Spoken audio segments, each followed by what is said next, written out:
Welcome to an In the Money Players podcast. Nick Tammaro here, deputizing for the one and only Peter Thomas Fornatal. I think deputizing is a fair word to use because nobody can substitute for PTF. He is, of course, overseas enjoying Cheltenham. I'm sure having a pint or seven on a daily basis. But I'm back, and Jonathan Kinchin is back with me to take a look at both Gulfstream and Santa Anita as part of our relationship with First Bet. Jonathan, we're back at it. Two of these now almost in the bag. Pete needs to hurry, huh? Yeah, it's funny. I tried to tell him something yesterday. I had like an important kind of deal come up that I needed to tell him about, and I was like, "Hey, can you hop on the phone?" He's like, "I can't. I'm just being pulled in so many directions. If you're not having a drink with one group, you're having a drink with the other. It's just very intense." And I said, "Oh, well, in between drinks, just call me for 30 seconds." I eventually ended up sending him a voice note.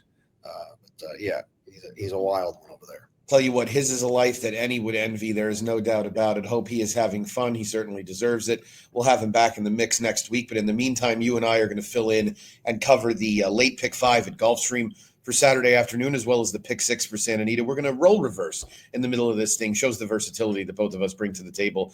But alas, let's get started in Hallandale Beach. Race 8 is at 4:20 Eastern time, 6 furlongs for newly turned 3-year-olds on the main track. And obviously, Jonathan, the attention is drawn towards the outside to the 8 Vibe, a Rapoli stable and West Point thoroughbred colt by Into Mischief. Ironically, this is a Rapoli stable bred colt who seems to be working well, draws the outside post. Anthony Chimet is still deputizing for Todd Pletcher. This one figures to be a pretty strong favorite. Yeah, I would think so. $3 million purchase price. It seemed like maybe $3 million valuation would be the better way to look at it, because you would think that Rapoli basically just let someone in, and letting Vinny in West Point and I think and also Vinny in on the horse. It's an outwork. There's probably some talent here, but this horse doesn't have to win, right? Getting to the races as a 3-year-old, obviously there were some issues to get there. So it's possible that the horse could need longer, one of those things. Definitely has some talent. I'll use the 8, but I also have to use the 6. You talk about pedigree. This is a horse that is for our friends at Lanes Inn, is Lanes Inn through and through, right? This horse is a half the Eagle, a half the Catalina Cruiser, a half the Royal Flag.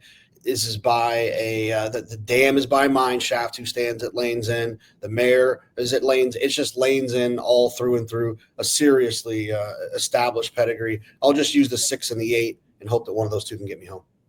Yeah, it feels that way. I think of the experienced horses, the one that probably garners the most attention.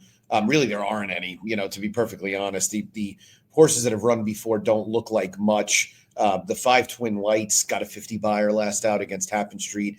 Now gets Lasix as a newly turned 3-year-old. I thought the balance of the firsters really didn't bring much to the table. Munya is out of Mufaja, who was a grade 3 winner around 2 turns for Danny Pites. This horse is a half to Mejtham, who was a somewhat successful dirt router, but again, nothing really scary about that pedigree. I felt like the attention pedigree-wise was on the 6 and 8 for sure. And the good thing is that this will be the first leg of the pick 5, so we'll get a window into how it's being bet. We'll also get a look at those workout reports a little later today. I'm assuming that Vibe is going to be pretty well fancied by the public, and I'm sure he's working well also based on that morning line. His owner might be paying a little more attention to the Big East tournament as we get through the weekend. We'll see how that shakes out, of course.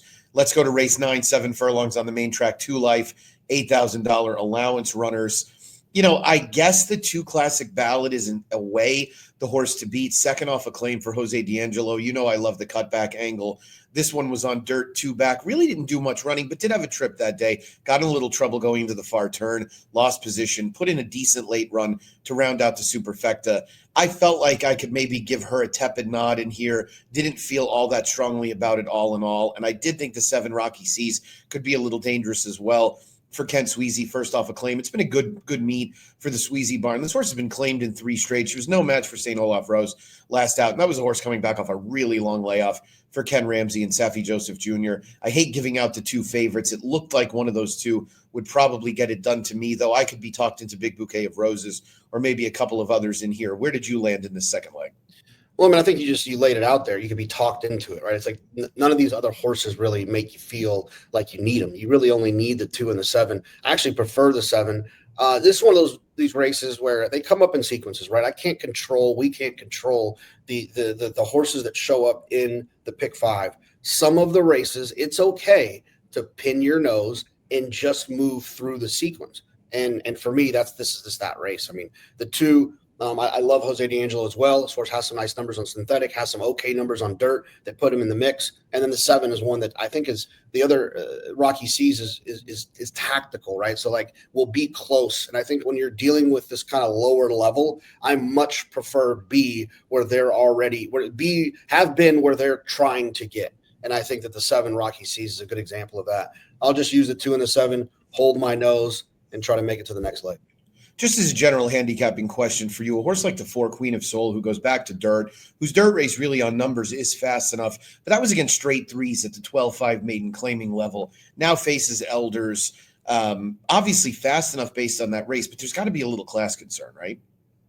I have a hard time when they spit it as hard as this horse spit it last time, right? When you find yourself on the front end and then you just really throw on the emergency brake, it's always a concern to me. I wouldn't talk anyone off of the horse, but it's one of those situations where 2 really bad races in the career, you got the 1 good race, but they got loose on the front end in a maiden 12-5. Someone told me once, boss man, I don't remember who it was, but it might have been you, but I don't think it was, but it could have been, that basically when you get to the bottom, a horse can be worth $1 or $12,500 because it's the bottom. You never really know. I think those are without a doubt, obviously the worst races. And it's so dramatic because you don't know who you're in there facing. So yes, this horse got loose against a bunch of really bad horses and ran well. I don't see that happening today. Right. And when you're talking about newly turned 3-year-olds, I mean, those are horses whose conditioners are totally waving the white flag, right? They're not wasting any time trying to get them down to the bottom. They're going right to it. So interesting second leg, does look a little chalky. Let's go to this third leg, race number 10. It's at a mile on the turf and a really good group here. A lot of stakes caliber horses going postward. Where did you land in this grab bag? Yeah, I mean, the 2 main horses that I wanted to have that I kind of even got excited about are New Guinea and Viv Vuv towards the outside. They're not drawn that well. New Guinea is one I've always kind of had a thing for. This horse always kind of made some runs. Eventually, finally kind of put it all together when if I'm not mistaken, was sprinting, ran 7 furlongs. Yeah, there it was. Ran 7 furlongs at Belmont a few years back and did it well. And I've always liked this horse. And one that I think will be running late. So I wanted to use the 11 and the 12, but then, I think if you want to survive this leg, I only needed 2 in the first leg, 2 in the second leg. I want to also have Princess Bettina and Moving On Up, who I thought were horses that made sense. And if Tito's calling actually draws in, I thought as a long shot was interesting if they can draw in. But the 2 horses, Princess Bettina, I thought this horse was probably the most likely winner. The problem was for me is when I looked at it without any morning lines, I thought the horse was going to be shorter. The 10-1 gets me excited. So I want to make sure I have that one. This is a little bit of a spready field for me with a bunch of horses that kind of all look the same. Who's going to get the best trip? It's hard to determine, but it's the numbers for me are 1, 3, 11, 12. Yeah. Yeah, no, it's a super wide open race. I mean, I entertained a few different possibilities, including even trying to make Kerry on the stretch out for Mike Maker, because I thought this was just an interesting stretch out. This is a horse that sprinted her entire career. There's other speed in here. She's going to be a lot faster than them, though, and putting Paco on the lead at a mile on turf got me a little scared. That's a horse I probably use more so as a backup. I kind of have a thing for the 2 De Regresso, and undoubtedly she's getting massive class relief here. She sort of harmed herself by running as well as she did in some of those stakes earlier in 2024 because it made it clear that she was stakes caliber. So her connections kept running her in stakes, and she's really not great at stakes caliber. She's just a high level allowance, low level stake type. And I think is really getting to a spot now from a class perspective where she can be effective. She also ran a race with Lasix early in 2024 that kind of holds up against this field pretty well. That was that 84 buyer on April 6th. So I think a duplicate of that kind of performance really puts her in range. She's going to be a decent price. She draws inside, doesn't have to be that far back of it. So I actually picked her on top. I had no disagreement with Nugenia or Viv Vuv. Both are drawn poorly, as you alluded to, but they're going to have to overcome it either way. They've got off the pace running styles. I think I'd be more concerned if either of them really wanted to go to the lead, and we're going to have to deal with that. that. So it is a very wide open race. I would probably pencil me in for some combination of 2, 11, 12, and I would definitely use the 3 and 5 as a backup. Princess Patina is a pet horse of mine. I've picked this horse numerous times, and I've been frustrated at times, but she's better than her running lines look. And I think she's a definite win candidate there in race number 10. Let's go to the 11th first half of the late double closing stages of this pick 5 sequence. And in this field, you've got a soft morning line favorite. You have a situation where I think the wagering is going to be pretty well spread out. We've got a 3-1 favorite in the 2 Pleasant Embrace, who brings in a 3-race winning streak, having scored last out against Florida Breds. Kelly Breen now bouncing her up into open company. She looks like the inside speed, not really a Joel Rosario type of horse in that she wants to be forwardly placed. I thought there was other speed in here that could maybe be a thorn in her side, including the 7 Palmetto Fury and the 8 Cop Farad, both from the barn of Safi Joseph Jr. I can't imagine they're each going to go up and create some massive pace duel. I reluctantly picked the 2, Jonathan, but I'm not going to lock myself into that. I wanted to try and find a way to squeeze the 6 into there at a price, maybe more so underneath. This is a horse who was a little pace compromised last out and was actually finishing, might be rounding into a top type of form. I got to tell you, I didn't have a big lean here. I also had the 3 My Lady James in the mix getting back to dirt. I thought it was a tough race. Yeah, this is interesting. I ended up ice cold singling the 2 Pleasant Embrace. And the one part about it that doesn't make me too comfortable, but I'm okay with it, is that last race I thought was a significant improvement. Everything about the race looks real, feels real. There's been horses that have won, ran second, and run third out of it. The pace figures of that race were really fast. So I like everything about it. I just don't – I'm a little concerned about where did it come from. But it makes sense, right? There's a trainer change, 4 back. The horse was improving, got better, got faster, got better, got faster, got better, got faster. I think Pleasant Embrace has a lot more early speed if you look at the pace figures than the Safi Joseph runners. And I'm hopeful that when you get Joel, when you're lucky enough to get Joel on the lead, he's dangerous. It's just sometimes he's allergic to getting there. I think this horse will take him there. What about a horse like the One West Loop as a backup for you, potentially? I mean, even if you're going to single the 2. This horse's best race was her debut. It was on dirt. Wasn't that fast?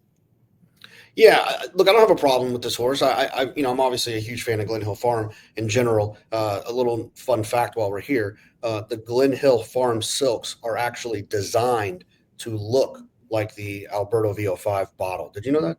I did not, but it makes perfect sense given the connection there. Yeah, no, Craig actually told me that. I was like shocked. And then you look at it, Google it, just pause this video, Google it, and you will laugh. It looks exactly like that. Yeah. It's a period of time I used Alberto VO5 growing up. You can see where I'm at hair-wise. I'm guessing you didn't. No. West Loop, I thought ran well the first time that was on dirt. And then, show some ability on turf. So now getting back. It's a turf pedigree, right? So they had to try it, but she just didn't move forward. Yeah, and so just putting her back there, I thought she ran, even enough in her debut. Feels like one that could take a step forward. So I've got no problem with her at all as a backup. But this is one where this sequence, I'm going to live and die in this sequence by the 2 Pleasant Embrace. I like it. Let's go to the nightcap, a skull-busting $25,000 maiden claimer, long on the turf. Felt to me like you could end up landing a few different places. How are we going to close this thing out? Yeah, this is a spready thing for me as well. I don't have numbers in front of me, so give me a sec. So the 6, 7, 8, 11, and 12 are who I would feel comfortable with trying to wrap this up. And I think you'll notice, just as a kind of a broader picture, when it comes to these sequences nowadays, I used to try to attack pick 5s in a way where I took so much like obsession in every race of like finding the winner and building these like direct hit type tickets. And I think that there is times and places for that, especially kind of bigger days with bigger races where the horses more intimately, and not different races like this. But I've gotten to a point where if there's a race in a sequence where I know I don't have an edge, I have no problem being a little bit more spready. If these races like this happen to take place in the first leg, I won't even play the pick 5. I'll play the pick 4. So, it's one of those situations where I'm not trying to be evasive. It's just like, this is a tough race. The 11 Chill the J, sure, The horse makes sense on figures. It's trained by Safi Joseph, who's winning at 21% for the meet. There's the horse has been bet the last couple of times, but the horse isn't drawn that well, so you have to get over that part of the equation. Fountain Run, another one, makes sense on figures, on everything, but it's going to be probably a little bit over bet for the basically the Todd Pletcher barn. So it's just a spready vibe for me. I thought the 6 Rashid is one that I thought was at least interesting, that made a little bit of sense. It's been wide in all 3 of the previous starts since this layoff. And I think hopefully from the 6 hole now can try to work out at least a little bit of a better trip. So I'm going to go 6, 7, 8, 11, 12 to wrap it up. I like it. Yeah, it felt like a race where you wanted to spread. I was a little intrigued by a couple of the horses that are inside that might have some speed. There might be types that you want to throw in. I mean, mainly the 2 Message from the King and the 3 Milazzo. Milazzo was in a particularly fast-paced race last out, going 1.70 miles on the synthetic at Gulfstream. So interestingly, Milazzo's dam is a half to Rodriguez and also to One Liner and Provocateur. Now, I say that, of course, there's no turf pedigree there. There's nothing that would indicate to you that this horse is going to get better on turf. But I do think he improved second out. Now the blinkers go on. Dylan has an inside draw. I thought the 2 would be forwardly placed as well. The 1 made that sort of cheap suck-up type move on debut that the public will bet into a little bit. And with Paco from the rail, I think that horse will take some money. Those types really don't do much for me, but I've been beaten by him plenty of times before. So that might be a horse that you want to give some consideration to include as well. Well, Jonathan, that gets us through the Gulfstream Pick 5 sequence. The stake is actually earlier on the program, couple of stakes that weren't involved in this sequence, but a good slate of races and one I know where we'll be getting involved. Always getting involved. When they're running in a circle or at least a semicircle, I have no problem getting involved, boss man. I agree completely. Well, we will see you in just a moment as we switch seats and take a look at Santa Anita.